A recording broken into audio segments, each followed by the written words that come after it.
Krishna జలాలపై Bandi Sanjay hot comments చేశారు. నీళ్ల విషయంలో తొలి నుంచి బీజేపీయే పోరాడిదన్నారు. నీటి పంపకాల అంశంలో బీఆర్ఎస్, కాంగ్రెస్ పొలిటికల్ డ్రామా ఆడుతున్నాయన్నారు. కేసీఆర్కి వ్యతిరేకంగా కాంగ్రెస్ ఏనాడు కొట్లాడలేదన్నారు.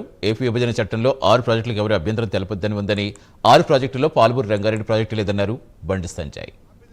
కానీ తెలంగాణ రాష్ట్రంలోని బీఆర్ఎస్ పార్టీ, కాంగ్రెస్ పార్టీ యొక్క వ్యవహార శైలి వల్ల, లోపాయకారి ఒప్పందాల వల్ల తెలంగాణకు అన్యాయం జరుగుతుంది కాబట్టి దాన్ని అడ్డుకునేందుకు భారతీయ జనతా పార్టీ ముందుకు వస్తుంది. ఇన్ని లేఖలు రాష్ట్రం పేపర్, మీ రాష్ట్ర పేపర్లే మీకు చూపెట్టినా, నేను బీజేపీ కొట్టాడేది చూపెట్టినా, కేంద్రం ఆపేది చూపెట్టినా. ఎక్కడైనా కేసీఆర్ ఆపినట్టుందా? ఎప్పుడన్నా దీన్ని ఎక్కడైనా రేవంత్ రెడ్డి గారు గానీ, ఇప్పుడున్న ఉత్తమ్ కుమార్ గారు అప్పుడు ఆపినట్టు లేఖలున్నాయా? ఏ పేపర్ అన్నా వచ్చినాయా? కేంద్ర ప్రభుత్వమే ఆపినట్టు ఆధారాలు కూడా చూపెట్టాను నేను. ఇక కేంద్ర ప్రభుత్వం అటు సపోర్ట్ ఇస్తుంది కంటే ఎట్లంటారు? ఇప్పుడు సాల్వ్ చేయడానికి మేము ఉన్నాం కదా. కానీ అన్యాయం చేసింది ఎవరు?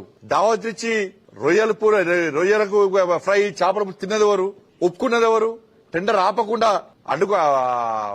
అడ్డుకున్నది ఎవరు? టెండర్ అయితే సపోర్ట్ ఇచ్చింది ఎవరు? ఇవాళ పాలమూరు రంగారెడ్డి పేరు లేకుండా చేసింది ఎవరు?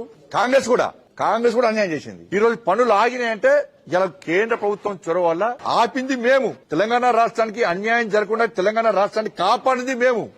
ఆంధ్రప్రదేశ్ అక్రమంగా కడుతున్న ప్రాజెక్టులను ఆపింది మేము. అధికారంలో ఉన్నప్పుడు కాంగ్రెస్ పార్టీ అన్యాయం చేసింది, అధికారంలోకి వచ్చినాక బీఆర్ఎస్ పార్టీ అన్యాయం చేసింది.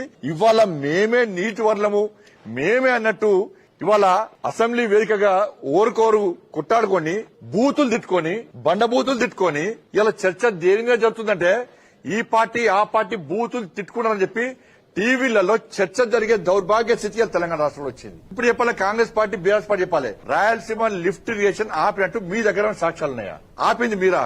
కేసీఆర్ ఏ రోజు వ్యతిరేకించిందా? వ్యతిరేకించింది మేము, ఆపింది మేము, లేఖలు రాసింది మేము, ఆదేశాలు ఇచ్చింది మేము, గ్రౌండ్ లో కొట్లాడింది